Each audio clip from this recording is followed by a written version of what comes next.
विचार चल रहा है अभी महावाक्यों का। ये चतुर्थमसी वाक्य के द्वारा आप क्या बताना चाहते हैं? एक ज्ञान निष्ठ है या नियोग निष्ठ है, विधि निष्ठ है, किस प्रकार का वाक्य? किम पुनरत्र षष्ठे वाक्य प्रमाण जनितम फलम आत्मा। कहते हैं इस वाक्य प्रमाण चतुर्थमसी इस महावाक्य रूपी प्रमाण के द्वारा अपने स्वरूप में आत्मा में आपने क्या फल उत्पन्न किया, ये शब्दों ने क्या किया, इन शब्दों के लक्ष्यार्थ को लेकर आपके अंदर क्या उत्पन्न हो गया। कर्तृत्व भोक्तृत्व और अधिकृतत्व विज्ञान निवृत्ति तस्य फलम यम अवोचा।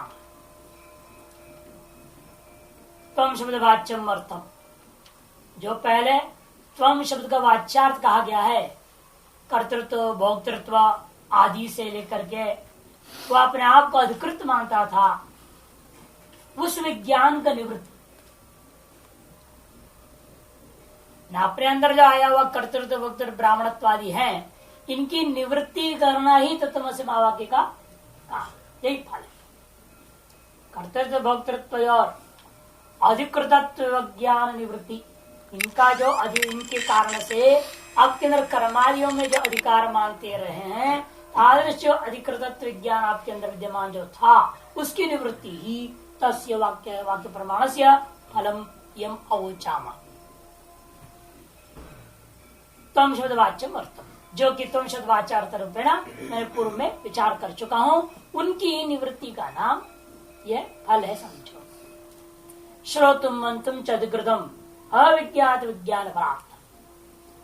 अब श्रवण मनन आदि के लिए भी अधिकृत जो व्यवहार कहा गया है वह भी अविज्ञात विज्ञान फल के लिए है। अविज्ञात विज्ञान फलार्थम। यहाँ पूर्व पक्षी जो पूछ रहा है अलग अलग लोग हैं, ये जो पूछे जा रहे हैं ये सब अलग अलग लोग पूछते जाएंगे, है जवाब फिर सिद्धांति देगा। सबसे पहले जो यह पूछ रहा है वह तत्वमसि महावाक्य नियोगनिष्ठ मानने वाला विधिनिष्ठ, इसे पूछ रहे क्या फल है। विधि का ही तो फल होता है, जैसे अग्निहोत्रम ज्योति, ये विधि हो गया। फिर आपने पूछा का फल क्या है, तो मेरे विधि वाक्य के आधार पर देखा पीछे तो अधिकार विधि वाक्य को देखा। उत्पत्ति विधि वाक्य में आया हुआ विधि का फल निर्णय करने के लिए आप अधिकार विधि स्वीकार करते हैं। अग्निहोत्रम जुहुयात् स्वर्ग काम, वहां स्वर्ग शब्द आ गया, कर वही इस विधि का उफल है। भाट मत में विधि माना जाता है और प्रभाकर मत में नियोग कहते हैं। इसे समस्त वैदिक वाक्यों का सिद्धांत क्या है, वह विधि परक होता है या नियोग परक होता है। विधि में और नियोग में थोड़ा अंतर करते हैं। विधि क्या है, आपकी मर्जी होती है, उसमें बोल दिया करो इससे तुम्हें लाभ होगा, और नियोग में करना ही पड़ेगा, डंडा है वो, जबरदस्ती नियोजन कर दिया गया है। विधि ने वेदों ने कहा आपको संध्या करनी चाहिए तो करनी ही चाहिए, नहीं तो सीधा को नरक में डाल देगा। वेदों में एक तरह से नियोजन कर्तृत्व मान लेता है प्रभाकर, इतना वेदों के प्रति कट्टर भावना है।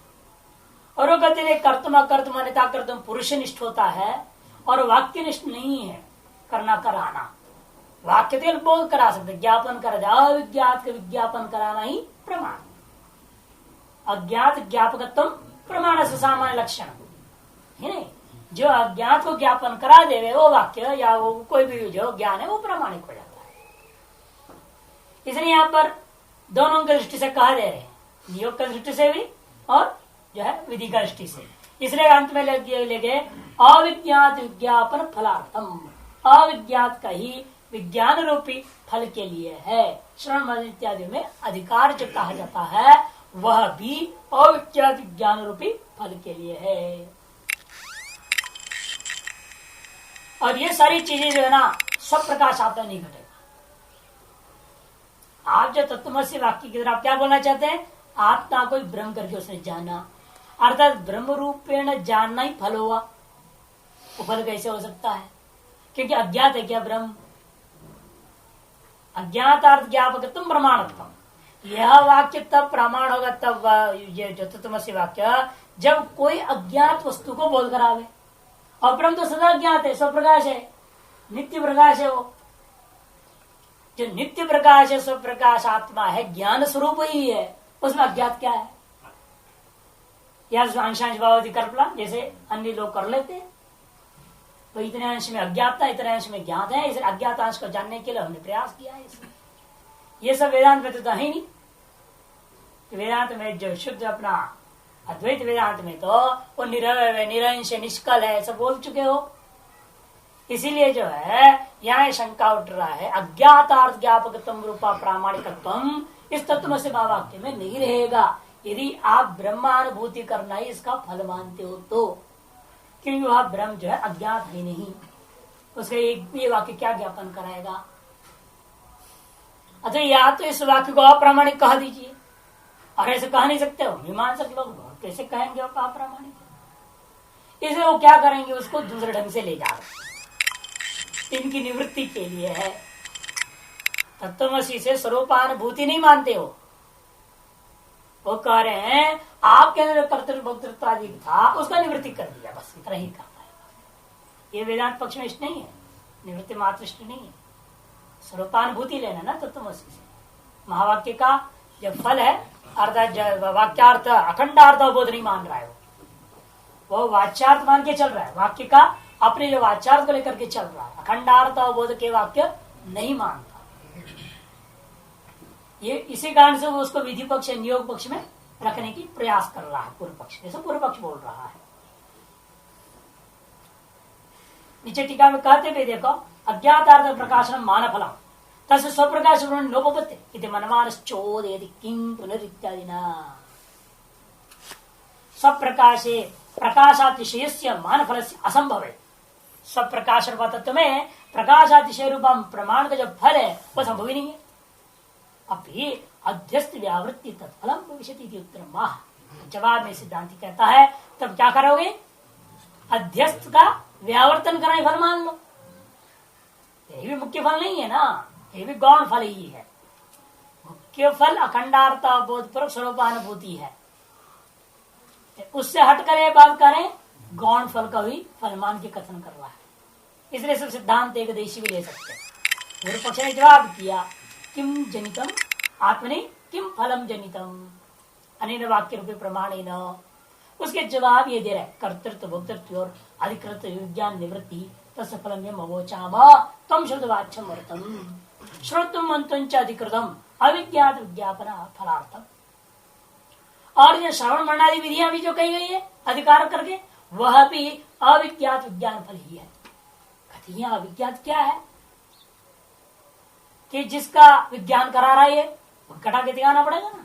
तब कहता है प्राच्य तस्मात् विज्ञानात् अहमेव करिष्यामि अग्निहोत्रादीनि कर्माणि अहम अत्र अधिकृतः येषां च कर्मणां फलम् इहामुत्र च भोक्ष्ये कृतेषु वा कर्मसु कृतकर्तव्यस्याम् इत्यं कर्तृभोक्तृत्व अधिकृतोऽस्मि इति आत्मनि यद् विज्ञानम् अभूत् तत्तस्य यत् सत् जगतो मूलम् एकमेव अद्वितीयं तत्त्वमसि इत्यनेन वाक्येन प्रतिबुद्धस्य निवर्तते विरोधः।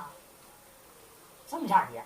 कर्तव्य भोक्तृत्व अधिकृत विज्ञान निवृत्ति तस्य फलम यम अवोचाम, इतने अंश की व्याख्या कर रहे हैं केवल। त्वंशद वाच्यम अर्थम, त्वंशद वाच्यार्थ रूपेण ये जो कहा गया उसी वाक्य की व्याख्या है। यहां से कहा से एशाम च कर्म प्राच्य एतस्मात् शरद मंत्र को आगे लेंगे। प्राच्य एतस्मात् विज्ञानात्, ये जो तत्वमसि इस वाक्य जन्य विज्ञान से पहले क्या था आपके अंदर, अहमेव करिष्यामि, मैं करता हूं अमुक कर्मों का, अग्निहोत्र आदि कर्मों का मैं करता हूं, और मैं इन कर्मों में अधिकृत पुरुष हूं, अहम अत्र अधिकृत। और येषांच कर्मणाम, इन सकल कर्मों का फलम यह च अमुत्र च मोक्ष, इस लोक में और परलोक में मैं भोग करूंगा। कृतेषु वा कर्मसु, और जो नित्य कर्म नित्य निमित्त की बात है उनके लिए कह रहा है, वो तो हो गया सकाम कर्मों की, काम्य कर्म। अब कहता नित्य निमित्त के लिए कृतेषु वा कर्मसु कृत कर्तव्यस्यामि, मैं तो कृत कर्तव्य हो जाऊंगा। काम्य कर्म ना भी करूं, क्यों नित्य निमित्त करते रहूंगा, तो मैं कृत कर्तव्य करते हुए जो है आपकी कृतकृत्यता उसके अंदर आ जाती है। इत्येवं प्रकार से कर्तृत्व भोक्तृत्व और अधिकृत स्मृति, कर्तृत्व भोक्तृत्व आदियों के अंदर अधिकृत मैं हूँ, इस प्रकार से आत्मनियत विज्ञान अभूत, आत्म अपने ही अंदर जो यह विज्ञान उसके अंदर निरूढ़ था, तत् उस विज्ञान को तस्य सदगतो मूलम, उस व्यक्ति के अंदर क्या हो गया, अब वह विज्ञान दूर हो जाएगा। कैसे? क्योंकि वो जान लिया समस्त जगत का मूल एक में अद्वितीय तत्व है। कैसे जाना? तत्वमसि वाक्य के आधार पर इतने वाक्य न प्रतिबुद्ध तस्य, प्रतिबुद्ध व अज्ञानी जो जीव था, अब क्या हो गया, उसके अंदर वो जो थे अधिकृत इत्यादि जो भाव विज्ञान था, तद विज्ञानम निवर्तते, वह विज्ञान निवर्तते। क्यों विरोध? क्यों पर से विरोध है? नहीं एक अद्वितीय आत्मनि अयम अहम अस्मिति विज्ञाते मम इदम अनेन कर्तव्यम इदम कृत्वा से फलम भोक्ष्यति वा भेद विज्ञान उपपद्यते। क्योंकि जो है एक अद्वितीय तत्व में, आत्मा में अयम अहम अस्मिति विज्ञाते, यह ब्रह्म ही मैं हूँ, आत्मा ही मैं हूँ, ऐसे जानने के बाद मम इदम अनेन कर्तव्यम, मेरा यह कर्तव्य है और अमुक साधनों से यह कर्तव्य है, और इदम कृत्वा अस्य फलम भोक्ष्ये, इस कर्म को करके मैं अमुक फल को भोगूंगा। इति वा भेद विज्ञानम न उपपद्यते, भेद विज्ञान उत्पन्न ही नहीं हो सकता।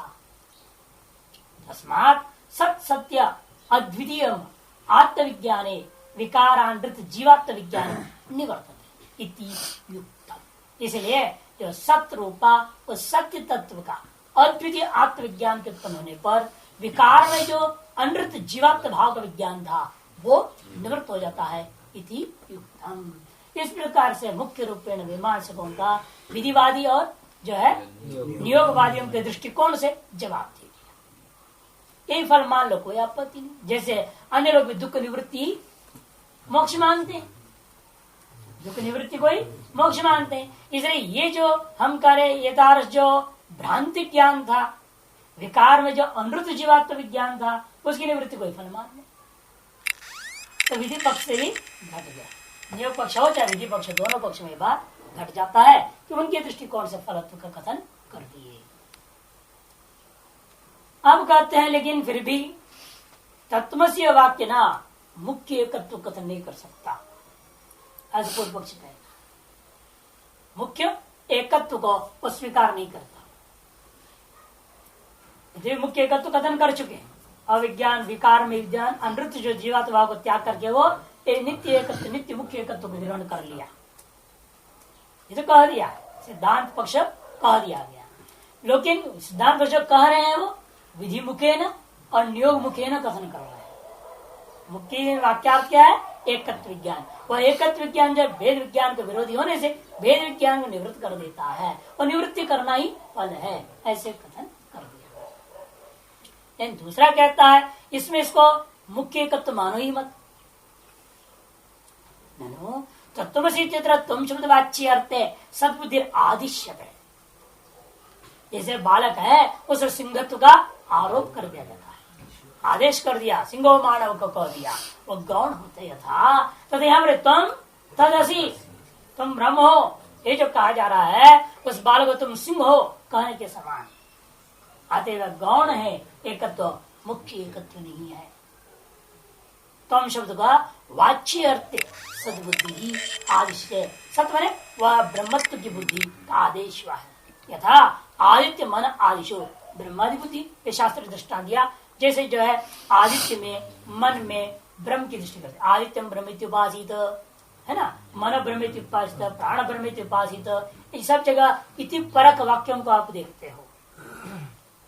यथा चलो के और इसे लौकिक दृष्टांत आइए, प्रतिमादिशु विष्णुवादि बुद्धि, प्रतिमादियों में विष्णुवादि की बुद्धि का जो है आदेश किया जाता है। तद्वत न तो सदैव त्वमिति, अरे तुम सद ही हो, ऐसा अत्यंत अद्वैत का यह कथन नहीं है, मुख्य एकत्व का कथन नहीं है। क्यों नहीं है? और भी हेतु दे रहा है। यदि सदैव श्वेत केतु स्यात् कथम आत्मा न विजयते, यदि वह श्वेत केतु पहले से ही सत है ही, क्यों नहीं वो जानता था आज तक? तत्वमसि बोलने के बाद वो जान रहा है, ये क्यों? कहते खत्म आत्मा न विजानिया, ये न तस्मै तत्वमसि इति उपदिश्यते, जिसके वजह से आप उस श्वेत केतु के लिए तत्वमसि का उपदेश कर रहे हो। क्योंकि वो नित्य है, नित्य शुद्ध बुद्ध मुक्त स्वभाव वाला कहते हो, आप इतने लंबा चौड़ा विशेषणों को देते हो, तो नित्य है वो, शुद्ध है वो, बुद्ध है वो, अबुद्ध तो है नहीं, मुक्त है वो, अमुक्त तो है नहीं। फिर क्यों नहीं जानता था श्वेत केतु पहले से? आप लोग क्यों नहीं जानते हैं पहले से? क्यों नहीं अनुभव सिद्ध है ये बात?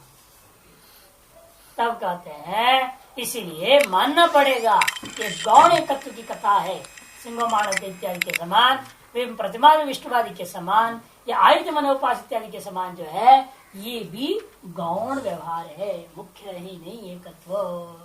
यदि चेत न सिद्धांत जवाब देता है। अरे जो जो आप दृष्टांत दे रहे हो ना, उन वाक्यों से यह वाक्य विलक्षण है। सिंह मानव को तो प्रत्यक्ष बाधित है, सिंह मानव को में प्रत्यक्ष से बाधित हो गया है, इसलिए उसके साथ आप तुलना मत करो इसको, क्योंकि शब्द है, वाक्य है, ये प्रत्यक्ष कोई बात यहाँ हो नहीं रहा। इस वाक्यार्थ में कहीं प्रत्यक्ष प्रमाण ऐसे बात नहीं दिखता। ये आपको दिख रहा है कि तत् अलग है और तुम अलग है, ये अलग जाति का वो अलग जाति का।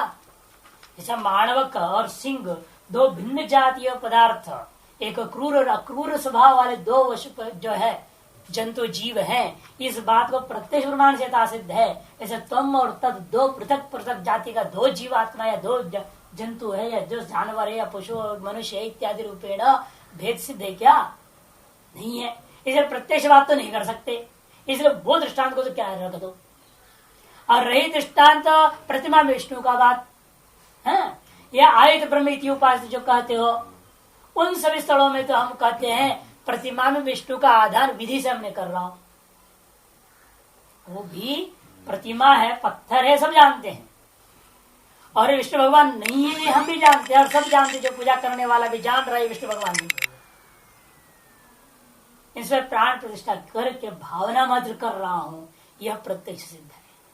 इसलिए यह दृष्टांत भी किनारे हो जाता है, क्योंकि प्रत्यक्ष प्रमाण से एक तरह से बाधित है, क्योंकि आप वहां पर आधान कर रहे हैं, प्राण प्रतिष्ठा कर रहे हो। जब तक प्राण प्रतिष्ठा नहीं किया, सर जूता पहन करके भी आगे बैठा करके इसको छेद रहा है और बहुत कुछ काम कर रहा है, कौन मना कर रहा है उसको?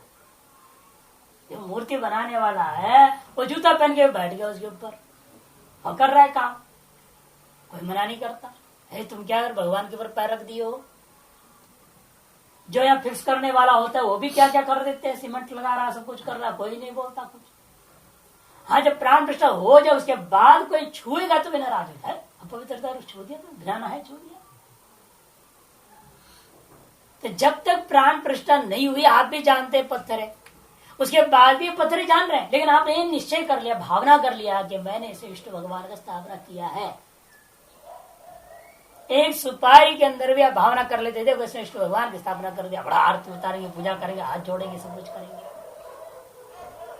उसके गच्चे गच्चे कहने के बाद उसे उठा करके फेंक देंगे गंगा जी में। अब ये नहीं महसूस होता आपको मैंने विष्णु भगवान को फेंक दिया? कोई सोचता है ऐसे? नहीं, उठा के फेंकने में आप बिल्कुल निर्दयता पर आप डाल देते, डुबो देते, खत्म कर दो। आपको उठा के फेंक दिया जाए तो आपको मानेंगे आप? ये क्या कर रहे हैं मेरे साथ? क्योंकि आप जानते हैं अब इसमें विष्णु भगवान नहीं है, हमने उसको बच्चे बच्चे बोल के उसे घर भेज दिया है, वापस चला गया वो, अब यहाँ नहीं है इसमें। अतएव ये भी प्रत्यक्ष से आप अपनी भावना के अनुरूप उसमें आधान कर रहे हैं और उसको बात भी कर रहे हैं, ये बात प्रसिद्ध है। इसलिए वो भी दृष्टांत किनारे हो गया, प्रत्यक्ष बाधित कोटि में चला जाएगा। रही आदित्य ब्रह्मित्युपासिता, मनोब्रह्मित्युपासिता में और तत्वस्य वाक्य में बहुत अंतर है, क्योंकि दोनों श्रुति सम्मत है, लेकिन एक इति परक वाक्य है और दूसरा इति रहित वाक्य। इति की महिमा यहाँ पर, जैसे बिहार में अति की महिमा होती है, इति की महिमा, इति की महिमा देखो भकार भाषिका यथाचन न आदित्यादि वाक्य से वैलक्षण्या, उनकी वाक्यों की अपेक्षा से यह वाक्य में विलक्षणता है। क्या विलक्षणता है? आदित्य ब्रह्म इत्यादि इति शब्द व्यवधानात् न साक्षात ब्रह्मत्वं गम्यते। आदित्य ब्रह्म इत्युपासित इत्यादि स्थलों में इति शब्द का व्यवधान है, इसलिए वह साक्षात ब्रह्म करके बोध नहीं करा सकता। दूसरे एक और हेतु है, रूपाधिपत्वाच्छ आदित्यादि मतयश्च उपपत्ते है। एक सूत्र ही है आपके ब्रह्मसूत्र में।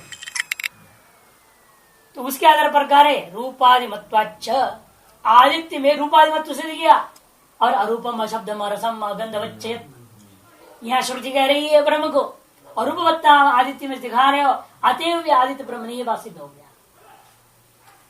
आदित्य में रूपमत्व आदि हेतु के कारण से ब्रह्मत्व बाधित है और रूपवत्वादि हम नहीं कहते, श्रुति भी कह रही है और प्रत्यक्ष दृष्टि भी है, गोलक में दृष्टि है और तत्र मंडलस्थ पुरुष में भी, इसलिए स्व समान मान कर वहां पर भी सावे, जैसे हिरण्य चक्षो इत्यादि कह दिए, हिरण्याक्ष इत्यादि बोला हुआ है।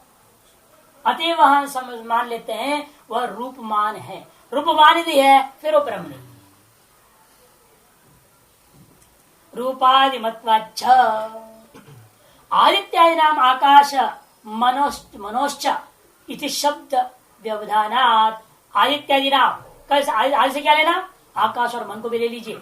आदित्य ब्रह्मित्युपासित, आकाश ब्रह्मित्युपासित, मनो ब्रह्मित्युपासित इत्यादियों में क्या है, सभी जगह इति शब्द के व्यवधानात्, इति शब्द के व्यवधान होने से व्यवधानादेव अब्रह्मत्वम, अब्रह्मत्व की सिद्धि हो गई है। यह तो यहाँ का तत्वमसि वाक्य में सत एव यह प्रवेशम दर्शयित्वा तत्वमसि निरंकुशम सदात्म भाव उपदिशति, सत ही का प्रवेश इस विकार विवाद अनिल जीवन आत्मना प्रविश्य नाम रूप व्याकरवाणी, इन वाक्यों के द्वारा जो है ना वही सत्य इसका जगत का निर्माण किया, तेज अन्नमय सृष्टि की और वही इसमें जीव भाव में प्रवेश करके नाम का विकार, नाम और रूप का विस्तार किया है और वही क्या है, तुम हो। इस प्रकार से तद त्वमसीति निरंकुशम, माने इत्यादि परक नहीं, अंकुश क्या पड़ गया, इति परक हो जाए तो इति अंकुश हो गया। इति शब्द मुख्य ब्रह्मत्व का बालक हो जाता है और यह निरंकुश ने उसके तत्वसीति ऐसा नहीं बोला गया है, अतः निरंकुश हो गया है, अन्य कोई ऐसा बाधक शब्द प्रयोग नहीं है। मुख्य ब्रह्मत्व का बाध करने लायक योग्य ऐसा कोई शब्द का प्रयोग नहीं हुआ है, इसे कहते निरंकुशम सदात्म भावम उपदिशति श्रुति।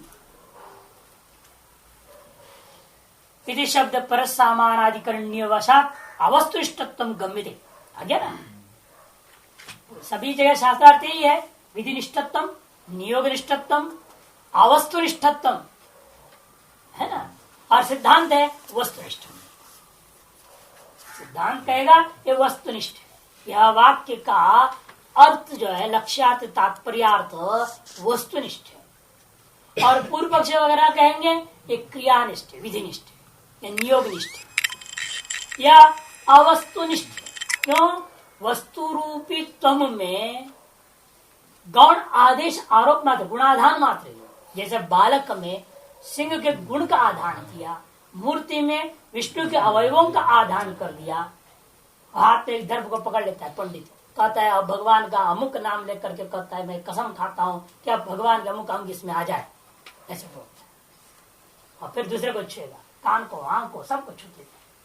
देखा है प्राण कृष्ण करते हुए, कभी नहीं देखे? देखना चाहिए, तो समझ में आती है क्या विधि विधान होता है, कैसे भावना से स्थापित की जाती है। और उसके बाद ऐसा कोई श्रेष्ठ या निष्ठावान संत वगैरह को बुलाते, क्यों बुलाते हैं? जब हृदय में प्राण निष्ठा करनी होती है, वो उत्कृष्ट कोटि वाला जो करता है, तो उस मूर्ति से जो भी कर्म कांड करोगे सब फलीभूत हो जाएगा।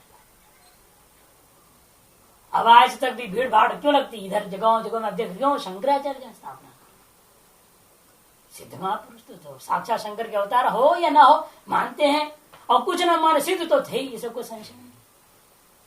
इतनी छोटे उम्र में सारा दुनिया को जीत लिया और सारा काम कर दिया, बुद्धों को भगा दिया, राजाओं को वश में ले लेना, और एक नया नागाओं की सेना भी बना ली, और खुद सेनापति न रहते उनसे लड़ा भी दिया, सब कुछ करा। इतनी छोटे उम्र में कैसे हो सकता है? तो अवश्य ये स्थितियां थी, पर काय प्रवेश कर छात्रावती वर्णन दिग्विजय की कहानी में सब कुछ आता है।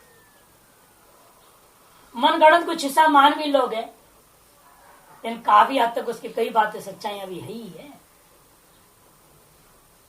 तो ऐसे महापुरुष स्थापना कर दी, उसने प्राण प्रतिष्ठा कर दिया, आज तक उसकी महिमा आप देख रहे हैं। और बाकी ये जो पेटूधारी लोग जाते हैं वहां पर कोई मूतने वाला भी नहीं मिल रहा, कुत्ता भी नहीं जाने को तैयार हुआ। क्यों? फर्क क्या? उस जमाने के वो ब्राह्मण वर्ग जिन्होंने किया और वसंत जिसने हृदय प्राण प्रतिष्ठा करी, आज के जमाने के ब्राह्मणों के किए प्राण प्रतिष्ठा और इनके आज जो डुप्लीकेट कलयुग प्रवर्तक आचार्य रूपी संतों के किया जाए प्राण प्रतिष्ठा में बहुत अंतर है। इसलिए ये सब फलीभूत नहीं हो पाते। कुछ ही दिन के बाद सारी व्यवस्था डामाडोल, आरती का घंटा बजाने वाले भी नहीं मिलता वहां पे। ये दुर्दशा है। और वो संतों ने किया, देखो आजकल लाखों जनता है वहां पर, घंटे बजा लाइन लगानी पड़ती। अब भोग के लिए लाख लाख रुपए की जो है वो होता है, बोली लगता है। बद्रीनाथ धाम में देखिए, ये भगवान का भोग लगता है, लाख, 1.25 लाख, 1.5 लाख, 2-2 लाख रुपए तक लगते हैं बोली, लोग खरीदते हैं। और यहाँ फ्री में बांटने पर लोग आके लेने वाला नहीं मिल रहा है। ऐसी स्थिति हो रही है। कितना अंतर। कारण क्या है कि वो जो क्षमता है ना वास्तविकता के साथ, भाव के साथ, देवभूतवा भाव ही नहीं है ना। उस भाव से वो प्राण के स्वयं ही उसमें एक तरह से प्रवेश कर जाए। वो भावना होनी चाहिए, तादात्म्य भाव। उस भाव से जब करता है तो फलीभूत अवश्य। इसलिए कहते हैं उन सब स्थलों में जैसा देख रहे हो वैसे यहाँ पर कोई बाधक प्रमाण नहीं मिलता है। मुख्य ब्रह्मत्व को कथन करने में बाधक कुछ भी नहीं है। इसलिए नीचे टीका में कहा था, यथा लोके शुक्ति काम रजतमिति प्रत्येति इत्यादि इति शब्द परम है ना। वहां पर लोग भी जाते हैं, लोक में भी कहते शुक्ति काम रजतम इति प्रत्येति इति कहा दिया जाता है। उस प्रकार से यहाँ पे इति शब्द परम सामानाधिकरण्यम अतएव न वस्तुनिष्ठम दृष्टम, ऐसी चीजों में वो वस्तुनिष्ठ नहीं है यही माना जाता है। तथा अध्यवसाय वाक्य नमपि, इसी प्रकार से अध्यवसाय वाक्य अध्यास वाक्य कितने हैं, जैसे आदित्य ब्रह्मित उपासित, आकाश ब्रह्मित उपासित, मनो ब्रह्मित उपासित इत्यादि जो अध्यास वाक्य, यहाँ पर भी इति शब्द पर सामानाधिकरण निवशात, इति शब्द परक सामानाधिकरण प्रयोग होने के कारण से अवस्तुनिष्ठत्व गम्यते, अवस्तुनिष्ठत्व स्पष्ट है। न तथा तत्त्वमसि वाक्य से अवस्तुनिष्ठत्व, उस प्रकार से तत्त्वमसि आदि महावाक्य में अवस्तुनिष्ठत्व व्यवहार आप नहीं कर सकते। क्यों? इति शब्द परत भाव है न सामानाधिकरण, इति शब्द परक नहीं है, केवल सामानाधिकरण। इति शब्द परक सामानाधिकरण बाधक है और केवल सामानाधिकरण अबाधक, मुख्यार्थ स्वीकार। ये प्रकरण होते है स्वरूप पर्यवसायित्व निश्चयादित्यर्थः। इसलिए यहाँ जो सामानाधिकरण है वह मुख्यार्थ को लेता हुआ मुख्य ब्रह्मत्व रूपी स्वरूप का ही निश्चय कराने वाला है, ये सिद्ध हो गया।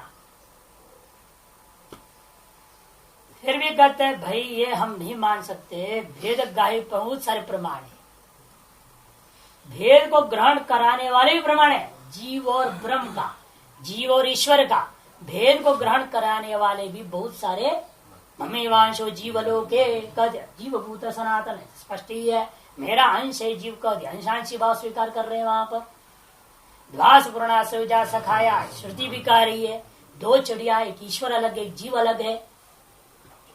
ऐसे बहुत सारे श्रुति स्मृति हैं भेद पर ग्रहण करने वाले, ऐसा पूर्व पक्षी कहता है।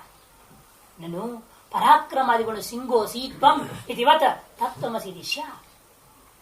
उन भेद ग्राहक श्रुति स्मृतियों के आधार पर, यदि भेद ग्राहक श्रुतियां बीच पटित है, उपक्रमोपसंहार से अभेद ही प्रत्याय को भी है, लेकिन वो उसी को क्यों पकड़ लिया पूर्व पक्ष ने, तो कोई बात नहीं पकड़ो तुम, उसकी भी हम समाधान देंगे। कहते इसीलिए जैसे पराक्रम आदि गुण वाला बालक को देख करके तुम सिंह हो कह दिया गया, वेदांत केसरी देखते हैं ना, वेदांत मार्तंड, ऐसे ऐसे टाइटल मिलते हैं। और दक्षिण भारत में जैसे कोई दरिद्रता नहीं होती है। आप अभी देखे नहीं, दक्षिण भारत में कोई भी पंडित हो उसके 10 कम से कम होता है, देखते हैं। अनेक शास्त्र सभा में जाते हैं और क्या शास्त्र होते हैं अपने अपने बयान कर देते हैं, हाँ ये बहुत बढ़िया बोला है तो इसका एक टाइटल दे दिया। ऐसे ऐसे पढ़ करके सुन के बड़ा आश्चर्य हो जाता है। एक से एक संज्ञा दिया जाता है और उसी के चक्कर पंडित लोगों की होड़ लगी रहती है। इतने विशेषणों वाला ये पंडित है, इतना विशेषणों वाला पंडित है, कमाल।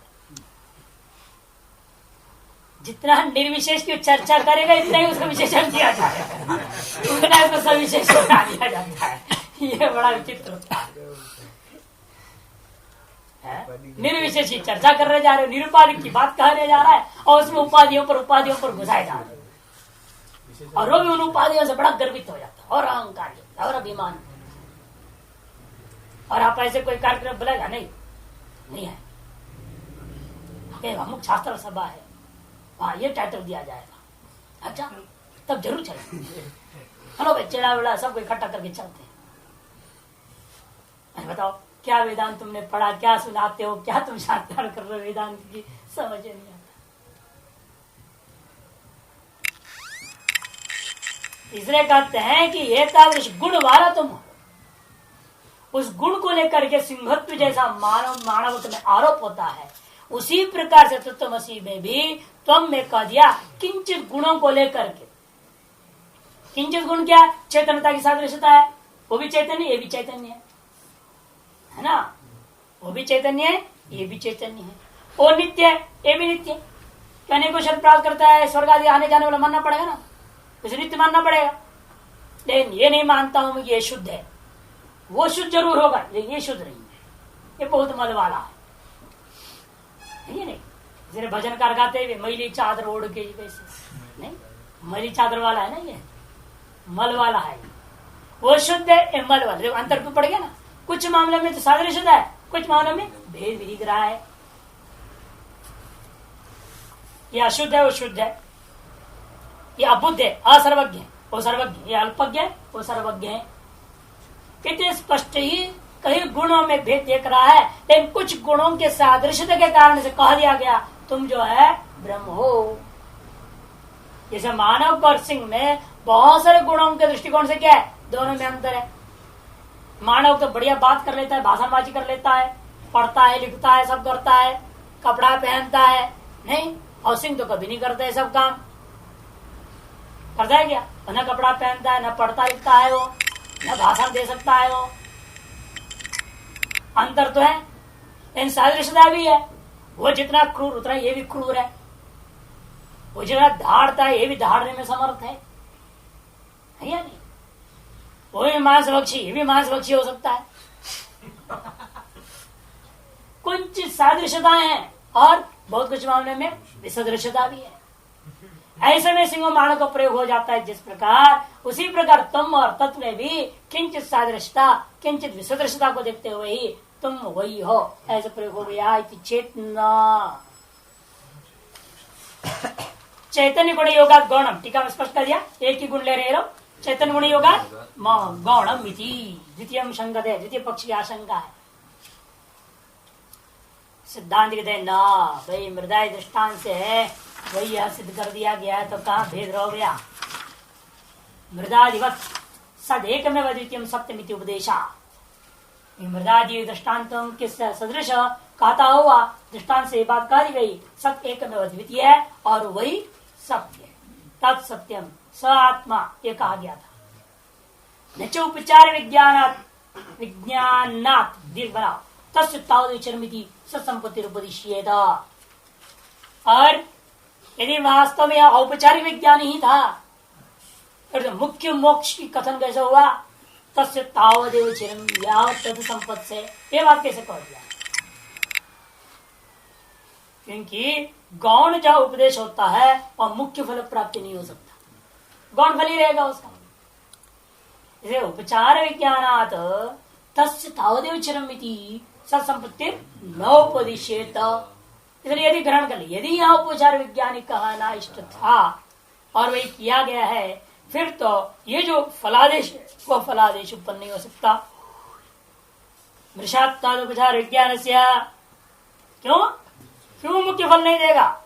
क्योंकि जो उपचार विज्ञान होता है वो मिथ्या ही होता है। ये सिंहत्व का विज्ञान बालक में वो मिथ्या है, उतने मार्ग से उस बालक को मुख्य सिंह नहीं बना सकता। जितना भी वो कोशिश करे वो मुख्य सिंह नहीं हो सकता है। इसलिए कहते हैं आवेश हो जाता है, कभी कभी देवता भी आ जाते हैं। कब तक, कितने घंटा रहते हैं? कुछ देर के। मुख्य रूप में देवता हो जाता है क्या आदमी? हो नहीं सकता। मुख्य रूपेण हो जाने के लिए कठिन उपासना करनी पड़ी। मैं सिंह बनूं, हम सिंहोस्मि, ये जो है सिंह के साथ अहंग्रह उपासना करनी पड़ी। मैं सिंह हूं करके जैसे भैंसो हम किया, उसका ऐसे भाव होने लगा, सारे जो है बड़ा बड़ा सिंह निकल गए। आज शरीर बड़ा हो गया, झोंपड़ी टूट जाएगी, और डर गया मैं कैसे निकलूं। और भैंसों में तादाद में हो गया ना, ऐसे अत्यंत तादाद में जो हो जाओ देवता बन जाएगा, मुझे कोई आश्चर्य की बात नहीं है। इसे कहते हैं मेरा अपने शरीर छोड़, इतनी तादाद में हो गई कृष्ण के साथ, तो शरीर ही नहीं मिला। वो चतुर्भुज मंदिर में एकदम भगवान कृष्ण के अंदर लीन हो गई, ऐसे कहते प्रसिद्धि है। कबीरा कभी कहते कि उसके मुर्दे के पीछे जब लड़ाई हुई, वो देख रहा था, मैंने कबीर मरने के बाद वही होंगे, इसका मतलब क्या, जो विधेय मुक्त नहीं क्या, अब जो भी है उनकी कथा उनको फंसा देता है। इसे विधेय मुक्त नहीं थे वो, मुर्दे के पीछे लड़ाई हो, उन्होंने देख रहा था, वो देख रहे थे, उन्होंने तो मैं हिंदू और मुसलमान लड़ रहे हैं, इसलिए दो फूल बन गए। उन्होंने अपना शक्ति से दो फूल बना दिया। ऐसे कबीरा के संप्रदाय वाले सुनाते हैं कहानी। तो मैं कहता फिर तो तुम फंस गए भाई, तुम्हारे गुरु विधेय मुक्त है ही नहीं, जीवन मुक्त था ना विधेय मुक्त, काम खत्म हो गई। और बिगड़ जाते थे, ऐसे कैसे कहते हो। और फिर क्या, तुमने तो सिद्ध कर दिया, वो जिंदा था, वो देख रहा था, उसको फूल कौन बनाया। या तो एक कहना चाहिए था भाई कबीर से महापुरुष का संत था, अतः वो अपने आप फूल हो गया, ये कहते तभी मान लेता। तुम तो स्वयं गलत कहानी बना दिए हो और तुम फंस रहे हो। कई बार बातचीत हुई कबीराओं के साथ, तो कई बार संपर्क हुआ। कबीरा हमसे पढ़े भी हैं एक दो विद्यार्थी कबीर संप्रदाय, तो हम देखते थे वो कहानी सुना, तो मैं पूछता तो बताओ फिर विधेय मुक्त कहाँ है, इसका जीवन मुक्त भी नहीं था, इनके परोक्ष ब्रह्म ज्ञानी था, अपरोक्ष अनुभूति हुई नहीं थी। और परोक्ष ब्रह्म ज्ञान को उसने ढकोसला अपना शंख फूंकते रहा, जिसके कारण से तुम सब लोग जाए सनातन धर्म से पिछड़ गए, छोड़ दिए, सब नास्तिक हो चुके, क्योंकि केवल खोखली वाणी थी ना, उसको पकड़ रखे हो। तो वास्तविक होते तो ऐसा नहीं होता। आज भी मैं कहता देखो, जिस अद्वैत को तुम लोग प्रतिपादन कर रहे हो, आप लोग भी ये कहते हैं हम अद्वैत सब कुछ ब्रह्म, क्या जरूरत कुछ करनी, ये तो वो लोग भी कहते कबीर आप ही। और शंकर वाले, शंकर संप्रदाय में भी यही है, शुद्ध अद्वैत बिल्कुल। लेकिन फिर भी शंकर संप्रदाय में आज सनातन धर्म है, पंचदेव पूजा पद्धति भी है। जितना भी सन्यासी जी को भी शंकर शिव जी को मानता है, शंकर जी को जल चढ़ाएगा, कोई कुछ करेगा, कहीं कुछ करेगा, लोगों को भी कहेगा तुम करो, कराएगा। लेकिन तुम्हारे से तो है ना, फूल तोड़ना मना, ये मना, वो मना, फूल तोड़ना पाप है, क्या बकवास की। हमने उसको कहा ये फूल तोड़ना पाप है, तुमने जो कपड़ा चीरा है ना, महापाप। ये कपड़ा इतना लंबा चौड़ा थान था, पूरा ओढ़ता तो क्यों फाड़ा इसको, महापाप किया तुमने। अपने स्वार्थ में तुम पाप करने को तैयार हो, भगवान के लिए पाप करो ना, क्या दिक्कत है। फूल तोड़ना पाप है, मान लो पाप है, तो भगवान के लिए करो पाप। अपने लिए तुम पाप करने को तैयार हो, कुर्ता पाजामा सील देते हो, कितना सुई छेद करता है उसमें, दर्द नहीं होता तेरे को उसमें। अद्वैत ब्रह्म की बात कर रहे हो, चुप हो जाता, जवाब नहीं उनके पास। यदि फूल तोड़ना पाप है तो कपड़ा फाड़ना पाप नहीं है। नहीं, वो कहते आप उसको प्रसन्नता है जो हम पहन रहे हैं, कपड़ा खुश होता है। यदि कपड़ा तुम्हारे पहन से खुश होता है तो फूल भी भगवान पर चढ़ खुश होता है, क्यों नहीं मानते। मतलब से किसी को खुश होता है, कल्पना कर लिया, और वो खुश हो रहा है कि नहीं हो रहा है तुमको क्या मालूम। तो मान लियो ना, हम पहन रहे इसलिए खुश हो रहा है, आदि पहन लेता है इसलिए कपड़ा खुश हो जाता है, और तो मूर्ति पे चढ़ने से खुश नहीं होता है, ये कौन जान लिया, कहां से तुम कह रहे हो। उसका उत्पत्ति ही उसके लिए है, उसी में उसके जीवन की सार्थकता है, इसलिए उसको तोड़ के डालना ही चाहिए। जैसे कपड़े का थान की सार्थकता तुम्हारे पहनने से होता है, ये तो व्यर्थ है कपड़ा। थान के थान पड़ा रहे, पड़े पड़े सड़ जाएगा, गल जाएगा, अब क्या कहो घर से, और फाड़ा हमें पहना सिला उला करके तो सार्थक हो गया ना वो। इस तरह से विवेचन क्यों नहीं कर पाते? तो इसलिए कहते हैं ये जो आरोप होता है ना वो हमेशा मिथ्या होता है, और वह आपको यथार्थ फल को दे नहीं सकता है, कभी नहीं दे सकता। मृषात्ताद उपचार विज्ञान से तुम इंद्रो यम इति वत्। जैसे किसी को कह दे तुम इंद्र हो, तुम यमराज हो,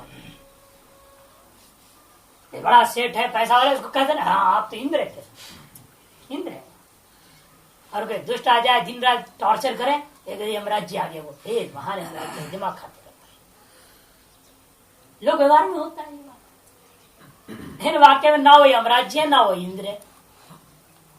ठीक उसी प्रकार से आप पर भी वो इंद्रत्व का विज्ञान यमत्व का विज्ञान यथा वास्तविक इंद्रत्व या यमत्व को प्राप्त नहीं कर सकता मृषात्वात्, उसी प्रकार से यदि यह मृषा ही था, कौन? तत्वमसि, यह वाक्य जन ज्ञान, यदि यह विज्ञान में मृषा ज्ञान है, व्यर्थज्ञ मिथ्या ज्ञान है, फिर तो यह वास्तविक जो तस तावदेचर मिथ्या वास्तविक जो मुक्ति है, मुख्य फल है, वह प्रदान नहीं कर सकता। और कह रहा है तो स्तुति है भाई, कहाँ वास्तविक फल की बात? नापि स्तुति अनुपासित कहता, स्तुति तब न करोगे वो उपास्य हो। यदि श्वेत केतु का के अंदर उपास्यत्व रहेगा तो उसकी स्तुति करो तुम हम तदसी करके, यदि तुम मेरा उपास्य होता उसे तत्व रूपी गुण को डाला जाएगा, उल्टा नहीं कर सकते, तत्व में तुम का गुण भी नहीं कर सकते।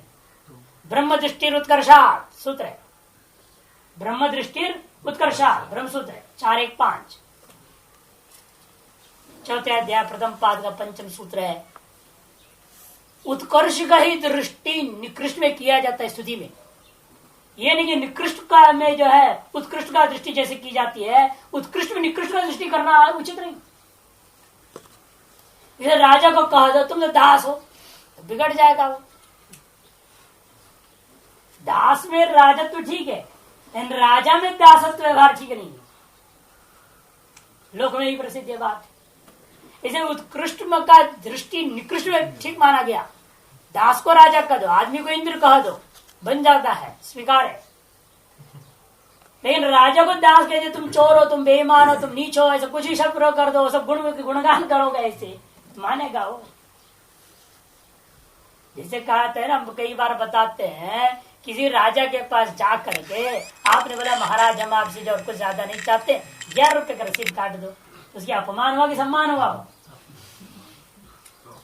11 रुपया तो ठेली वाला दे देगा, और राज्य से 11 रुपया मांगोगे, मांगो तो उससे 1 लाख रुपए मांगनी चाहिए। हम 10,000 20,000 25,000 मांगो तो ठीक है, अन्य जो सेठ वगैरह दे पाते उससे ज्यादा, तब तो उसका सम्मान है। और 1,000 रुपया मांगोगे तो और भी बुरी हालत हो जाएगी। तो इसीलिए कहते हैं यहाँ स्वयं भाष्यकार विकार देखो ना भी सत श्वेत केतुत्व उपदेश श्वेत है, और सत को श्वेत केतुत्व उपदेश करना और गड़बड़। श्वेत केतु रूपा तुम उपास्य नहीं है, अतः उसमें तत्व रूप में उसको स्तुति करना संभव नहीं है कि श्वेत केतु यहाँ प्रकरण में उपास्य है क्या, इसे उसमें तत्व रूपी उत्कृष्ट दृष्टि, उत्कृष्ट कौन है? तत् सत ब्रह्म, उसकी दृष्टि श्वेत केतु में करना, निकृष्ट में उत्कृष्ट का दृष्टि करना, ये होता है। लेकिन यहाँ पर वो संभव नहीं, क्यों? श्वेत केतु उपास्य नहीं है। चलो उल्टा कर दो, उत्कृष्ट में निकृष्ट का दृष्टि कर दो, वो ब्रह्म को कहे ब्रह्म तुम जो है ना श्वेत केतु हो, और ब्रह्म में तम की दृष्टि करना, कहते ये भी नहीं हो सकता। सत्य में श्वेत केतुत्व का उपदेश है ना, न स्तूयत न पिस्तूयत, सत्य की स्तुति नहीं की जा सकती। नहीं राजा दासत्व में, राजा को कह दो तुम दास हो, ऐसा कभी होगा तो स्तुति मानी जाएगी वो उसको? नहीं। उसी प्रकार से यहाँ पर भी उत्कृष्ट में निकृष्ट का दृष्टि का स्तुति भी नहीं हो सकता, वो स्तुति ही नहीं है वाकई में। उत्कृष्ट में निकृष्ट का कथन स्तुति ही नहीं है, और निकृष्ट में उत्कृष्ट कथन करना स्तुति तो था, लेकिन वह स्तुति यहाँ संभव नहीं उस प्रकार का, क्योंकि वह उपास ही नहीं है। जो तम बोध श्वेत केतु है वो उपास्य नहीं है, इसलिए से तत् की दृष्टि का व्यवहार नहीं हो सकता। ना पे सदा सर्वात्मन एकदश निरोधो युक्ता तत्वमसि देशाधिपतिरिव ग्रामाध्यक्षस्त्वमिति। और कहोगे उस सत्व जो सर्वात्मा है उसको एक देश में निरोध कर दो, तुम जो हो तुम वह तत्व का एक अंश हो, तस्य त्वम कर देना, तस्य अंशो त्वम, ऐसा अध्यार करो, बीच में समास हो रखा है, या तस्मै त्वमसि इति तत्व समास हो सकती है ना। तत्व और तुम दोनों प्रथमा एक वचन हम लोग मान रहे हैं, इसे समानाधिकरण बोला था, सामनाधिकरण प्रयोग हो रहा है, दोनों समान विभक्ति को मान करके। और जो लोग समास पक्ष मानते हैं, तस्मै त्वम इति तत्वम, तस्य त्वम इति तत्वम, तदेव त्वम इति तत्वम नहीं, तदेव त्वम मुख्य पक्ष है, समानाधिकरण पक्ष। जो लोग तस्मै त्वम, तस्य त्वम, तेन त्वम, ये भी पक्ष मानते, उन सारे पक्षों को इकट्ठा ले रहे हैं। जो सर्वात्मा कह दिया गया, सब कुछ वही है कह दिया, और आपको उसका तुम एक टुकड़ा ही हो केवल कह दो, ये उचित नहीं होता। वह यह एक टुकड़ा है ऐसा कहना ठीक नहीं। जब वह सब कुछ है, जब वह सब कुछ है, उसको एक छोटे से टुकड़े में तुम वह हो ऐसा कह देना ठीक नहीं। वही करें सतः सर्वात्मा, सत कैसा है?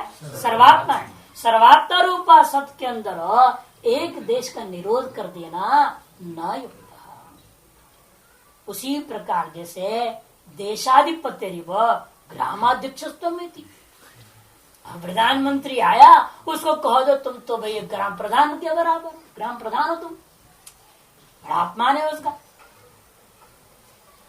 देशाधिपति को ग्रामाध्यक्ष कह देना जिस प्रकार से गड़बड़ है, उसी प्रकार से उस सर्वव्यापक सर्वात्म होता उस सत को तुम कह देना अनुचित होता है। तत्वमसि, इस वाक्य के द्वारा जो है एक देश में निरोध कर देना सर्वात्मा को उचित नहीं होता। और इतनी कल्पनाओं से अतिरिक्त कोई और कल्पना, कोई और कल्पना ही नहीं। न चान्यागति सदा तत्वोपदेशाद अर्थांतर भूता संभवती। और इस सदात्वोपदेश से अर्थांतर भूता कोई दूसरी गति की अब कल्पना करो, गति बने दूसरा कोई वाक्यार्थ की परिकल्पना करने का प्रयास कर सके, तो ऐसा प्रयास की संभावना ही नहीं है। जितने पक्ष संभव थे सारे पक्ष एक करके उठा करके खंडन कर दिया गया। फिर पूर्व पक्षी और भी कोई शंकाएं करेगा। ओम पूर्णमद